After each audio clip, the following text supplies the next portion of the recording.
I don't know how to start this one. I was just gonna talk about how extra the box is. Got Clay's face right there. It's kind of weird, but I mean, that's cool. It's got the colorway name. I don't know if all of them are gonna look like this though. All the boxes. Clearly, like this is the Claytheism. Inside the box though, very cool stuff. You got a bunch of artwork, and then it's got this little card thing with more Chinese back there. I assume that's a note from Clay with his signature on the bottom. And then you got the sneakers, man. So it's pretty dope.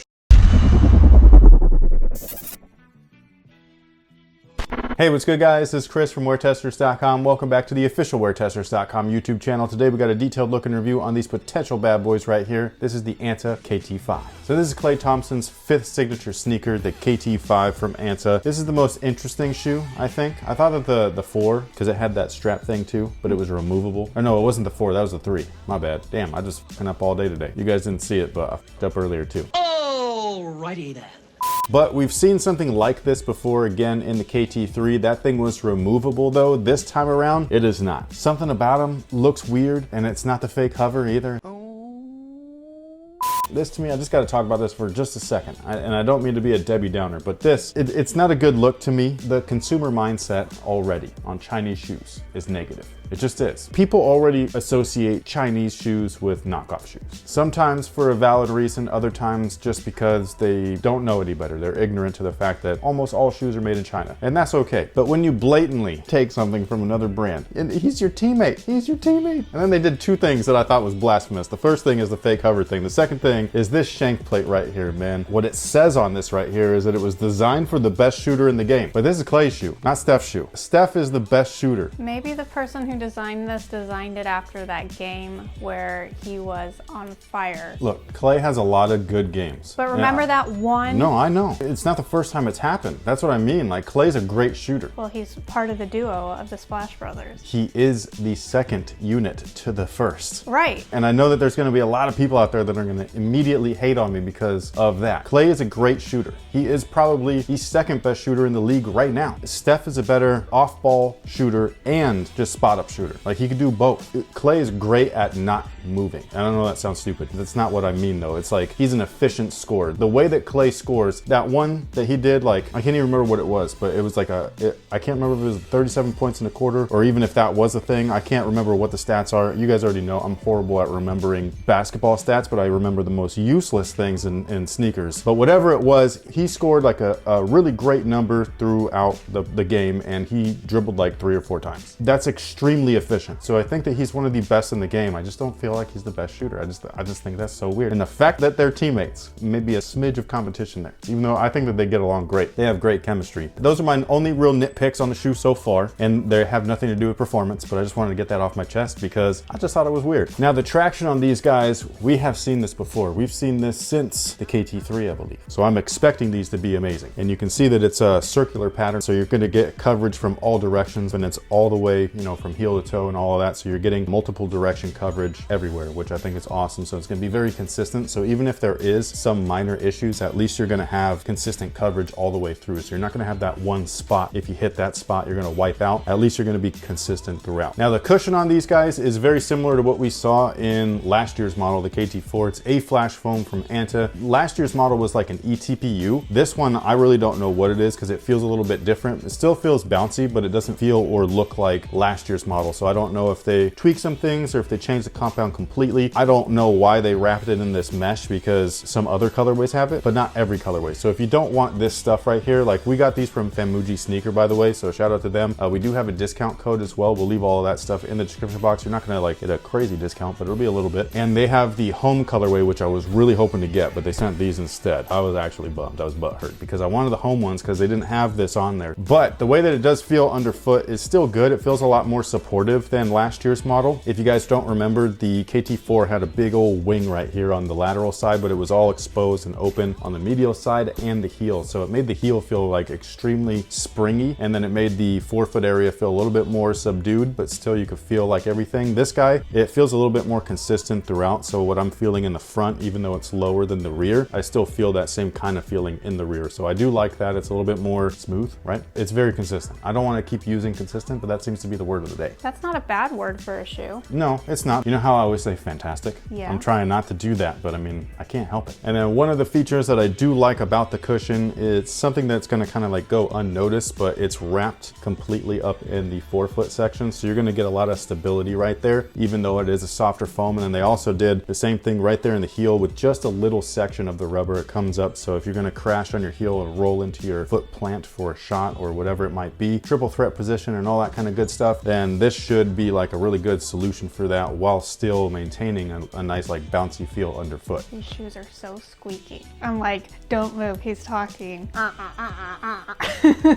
Well, she's wearing a pair of Jordan 10s, the Orlando ones, but that actually brings me to, I was gonna say this a little bit later, but that brings me to this thing right here, the shroud, the wetsuit aspect of the shoe. This stuff right here, it reminds me of being a little kid. Just close your eyes, put yourself in that position. You're in the 3rd grade all over again, right? But you know how there was always that quiet time while you were doing your work, and say you needed your eraser, like your eraser was in your binder. Okay, so close your eyes, you're in there.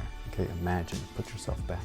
This is WearTesters ASMR, but with some imagination, but I'm gonna ruin it. Just wait. You're in your quiet place in the 3rd grade and you realize, I need my eraser. So you go into your backpack, you quietly pull out your binder, that Lisa Frank binder. Did boys have Lisa Frank? There was boy color, or not colorways, but there was like, you know, boy versions. And then all of a sudden, it's so quiet in class and you're the only one that needs your eraser, and all of a sudden you hear this.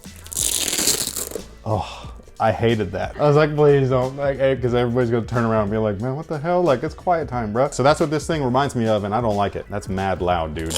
And the laces are one of those things where you kind of need to get to them quickly throughout, you know what I'm saying? And every time, bro, every time you're gonna be,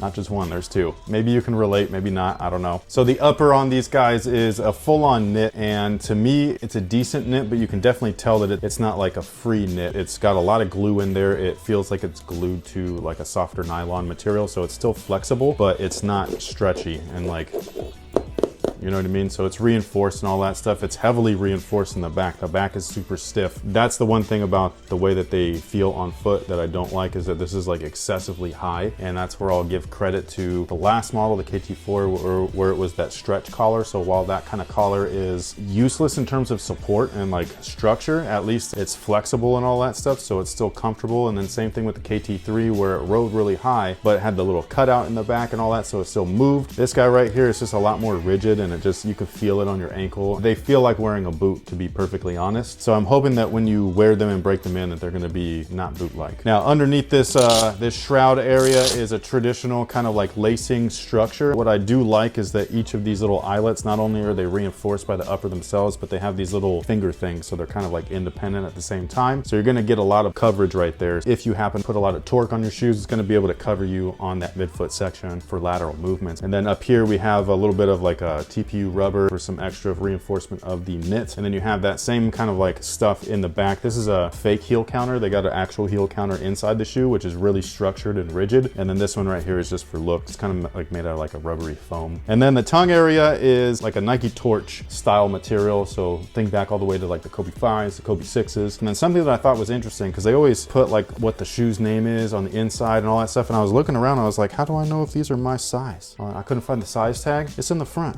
That's cute. It's under, you don't call it cute. You don't call it cute. Clay sitting back being like, man, what the? You got his number down there. You got his signature embroidered in there. You got that weird face thing on the inside. I don't know why you always want, it's bad enough that you're the loud one. Then you got Clay in there. He's like, what's up, bro?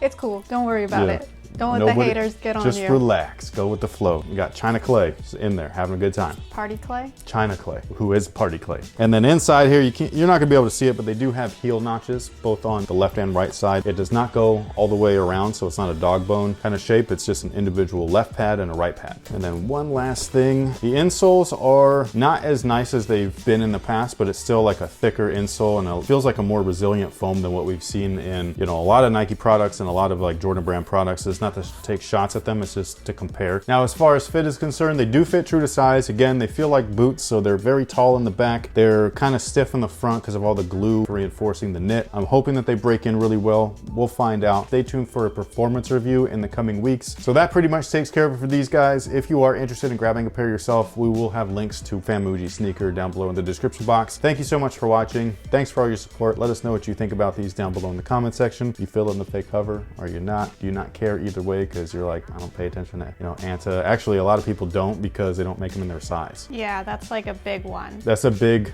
nitpick, but we'll talk about that in just a moment. They don't make these shoes in above, I think, a size 13. I think 12 is where they cut it off. I can't remember. These do come in smaller sizes now. Actually, let me get on their website real quick. While you do that, can I tell you my favorite colorway? Sure. I like the one that they're dropping at Oaklandish. They already did. Did it? Yeah, the disco balls. I thought it came out like on the 10th or something. I thought they already dropped. I don't know. You'd have to check our website. It's on there. Crap, I'm the one that wrote that too, and I already forgot. I'm so bad with the release dates. Man, that white colorway is so pretty, dude. That white and yellow joint. I think it looks like mac and cheese. I like mac and cheese. They go all the way down to a men's, or technically it's a boy's, 6.5. They do it that way. Jordan Brand does it too, and so does Nike, where like certain shoes will release as a men's size 4, even though it's your size. Like, you know what I mean? So I think that's f***ed up, but they do that so that they could charge a regular price. Right. So yeah, so they drop down all the way to a 6.5 now, which is awesome. These are way cheaper than the disco balls. Oh yeah, these are $130. Like the regular price for the shoe is $130. The disco joints are $185. Don't pay that much because there's no resale value on these for all those people that are like, ooh, resale value. No, not on Chinese branded shoes, unfortunately. There's only a few that have like actual resale value. Clay's shoes are not one of them. They skip size 10 for whatever reason. So what I would do is go with your Euro size in that case. If you're a Euro size, whatever the 10 is, go with that. And then they stop at size 11. The reason for that is because over in China, they just don't have big feet. It's just what it is. They have wide feet. So would you say though, if you're a Clay fan